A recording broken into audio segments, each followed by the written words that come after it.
So you're a family, you're completing the profile. Here's the general information that you're going to supply. The colleges where the student is applying. You're only going to write down the colleges that require the profile. So for those that don't require the profile, you don't need to list those, but any colleges that require the profile. And parent and student 2022 income information. Similar to the FAFSA, the profile goes back 2 years. So we're filling out the 24-25 profile. It's going to ask for 2022 income information. It is going to refer to your tax return. Any of you who filled out the FAFSA know that there's a process where the FAFSA actually pulls your tax return information automatically from the IRS. It's a great feature. The CSS profile does not have that. So the CSS profile is going to ask for your income information. It's going to refer to your tax return. So you need to have that in front of you. So before you even start the profile, get your tax return, all your schedules, get your W-2s, because questions are going to refer to certain line items on your taxes, and then you'll be able to easily grab that information. There's going to be asset questions, so savings accounts, checking accounts, investments. So make sure you have your current statements. It's going to ask for current information for your assets. Income information is from 2022. Asset information is current. What do you have in the bank? What do you have in your investments right now? The profile is going to ask for household member information, who lives at home, and the number of children who are going to college. As mentioned, the profile does ask for more information than the FAFSA. So the FAFSA is going to ask for your general income, asset information, who's in your household. The profile digs a little bit deeper. So in addition to all the questions asked on the FAFSA, the profile is going to ask for some additional income data. Some of that is listed on your screen. Any untaxed Social Security benefits, if you had a foreign income exclusion, alimony, household allowances, workers' compensation, disability benefits. It's going to ask about a lot of income information. Your assets, it's going to ask for the value and debt of your primary home, where you live. On the FAFSA, you don't list your primary home. You do list other real estate, but not your primary home. The profile asks for all your real estate, your primary home and any other real estate you own.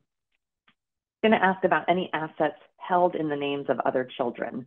This is a little bit of an unusual question. It doesn't apply to most people, but if you have placed parent assets in the name of, let's say, a sibling of the student, you'll need to report those assets.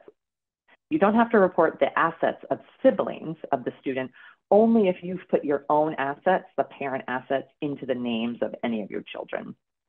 And then the profile will ask for the value of your retirement. What's sitting in your retirement account? A lot of people panic at this. They don't want schools to assume they can use their retirement value and what's sitting in their retirement accounts to pay for colleges. And most colleges don't use this information. They might eyeball it. They might look at it just as a point of reference, but a lot of them don't use it in any type of calculation. So be assured if you saved a lot for retirement, kudos to you. It probably won't be used at all in the financial aid process. And then the profile does ask about any expenses you have. And this is a benefit to you as a family. They want to know, do you have high medical or dental expenses? Are you paying private school tuition? Or are you paying off education loans of your own, or maybe an older student in your family? Definitely list all that, because that's going to help you out, as colleges are going to take that into consideration, knowing that you have these extra expenses as you go to pay for college for the student applicant. The profile is going to ask about your family situation. So who's in your household, as I mentioned, the ages of children and family, and the colleges that they're attending. It's going to ask for some data of the student, any private scholarships that they've won, if there's any employee tuition benefits. That's usually benefits that you're getting as the parent that will be applied to the student. And then there's going to be, as I mentioned, this explanation of special circumstances. So you'll have an opportunity a few times throughout the application to just type in, this is basically a note to the financial aid offices, letting them know anything special about your situation with your finances, with your household. If you're not sure whether to include it, go ahead and include it. And every financial aid officer is going to read that note. So they will receive the information and they'll take it into consideration when determining your financial aid package. There are also, as I mentioned, supplemental questions asked by colleges and universities. So they might have decided to add in an additional question.